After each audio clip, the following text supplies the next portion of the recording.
What's up everybody, Guy here from Total Geek Live, and today's presents will be covering Fritz Lang's Metropolis, but not the 1927 version that came out 90 years ago. This one will cover the 1984 Giorgio Moroder presents Metropolis. Metropolis originated in Germany during the silent film era, and was originally around 153 minutes long. When Metropolis came to the United States, Paramount cut out much of the footage, reducing it to 92 minutes, and over the years much of that footage was lost. It's taken years to find and restore the original footage of the director's cut of Metropolis. And in 1984, when Moroder released his version, it was the most complete to date at that time. Although they did recently find a print in 2010 in Argentina, which had the 153-minute run, although about 5 minutes of the film were unrecoverable and damaged.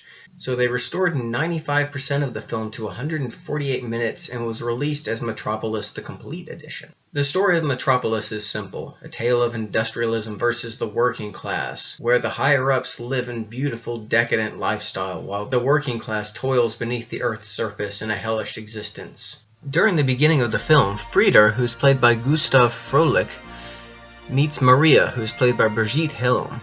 Maria is a social worker who eases the discomfort and the sadness of the day-to-day existence of the lower class, telling them the story of the Tower of Babel, which provides an allegory for the situation that they live in. The Tower of Babel, as she puts it, the minds that had conceived the Tower of Babel could not build it, but the hands who did build it knew nothing of the dream of the brain that had conceived it. She proclaimed that the head and hands need a mediator. The mediator between the head and the hands needs a heart in order to exist. And Frieder, who had been taken in by Maria's beauty, traveled down below to the surface world of the workers, experiencing firsthand their nightmarish existence where they were pushed beyond the limits of human endurance. Angry at what he had seen, Frieder went to speak with his father, Joe Friederson, who was played by Alfred Abel, and informed him of the working conditions down there. After becoming suspicious of his son's new interest in the working class, Friederson recruited Rotwang, a scientist and former rival for his wife's Hell's affections. Rotwang was mentally unstable and created a robot that he proclaimed carried the likeness of Hell. Friederson decided to use this robot to his advantage, replace Maria, and sow discontent among the workers down below. Rotwang eventually did capture Maria and used her to create the outer likeness, although by today's standards how evil she actually looks is pretty subjective.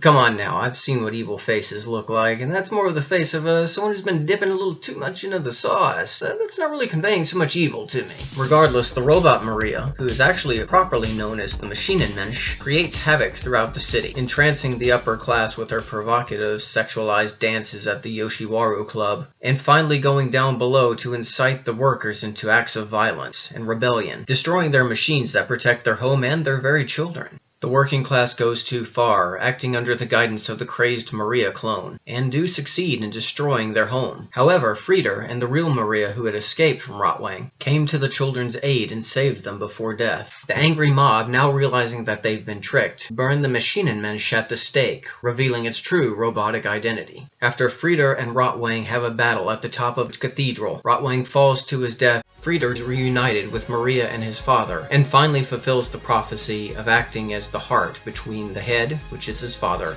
and the hands, with the foreman known as Grot. The Giorgio Moroder version of Metropolis is a unique piece in Metropolis' long history. This version of Metropolis is set in the year 2026, although various versions either place it in the year 2000 or the year 3000. This version was 83 minutes long, which was the most complete version of Metropolis to date in 1984. It was a very different presentation. It took the classic black and white silent film and modernized it for the MTV generation, taking the black and white film and adding a colorized tint to it. It also sped up the frame rate, added special effects and some limited sound effects, subtitles instead of place cards for the dialogue, and the biggest change of all was a pop soundtrack.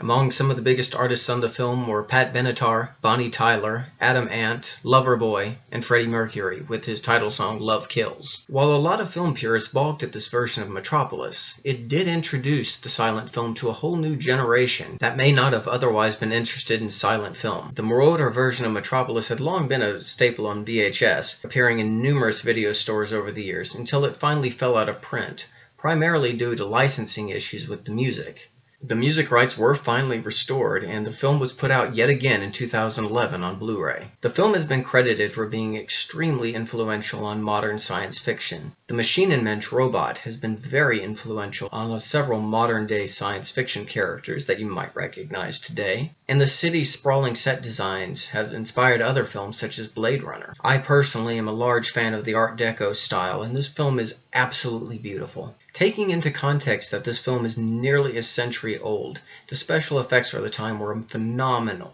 And the art design and the sets and the sheer amount of extras and costumes that went into this, it was way over budget, and while it was considered a commercial and critical failure at the time, it has since become one of the defining staples of the science fiction genre today. The Moroder version of Metropolis may not be for everyone. It may not be for film purists who believe that the colorized frames, the special effects, and the pop music have zero place in Metropolis, but it is an interesting footnote. As I mentioned before, these changes help to elevate the film into a new level of pop modernism, and has kept film preservationists looking to complete the film up until 2008, when they found as good as it gets at this stage. Perhaps they'll find another copy of the film still out there with those remaining 5 minutes, because so many of those early films, especially German films, were lost during World War II. I would call Moroder's version perhaps an entry level to Metropolis. If you're unfamiliar with silent films, black and white films, feel that the pacing is too slow or the acting is perhaps a little more melodramatic than what you're accustomed to, this version of the film will give you an idea of the set design, the special effect, and how it's laid the groundwork for so many films today. Moroder's version of Metropolis very much is a product of its time.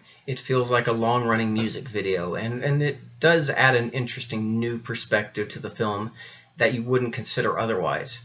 Personally, I enjoy the Metropolis soundtrack as Moroder did the music for one of my other favorite 1984 films, Electric Dreams. Considering its long out-of-print status, it's something of a novelty and a collector's item today.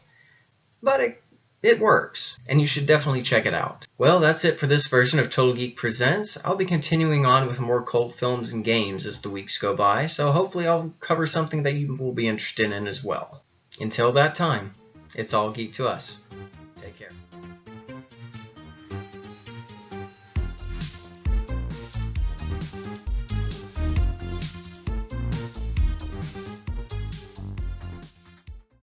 I personally enjoy the Metropolis soundtrack as Moroder.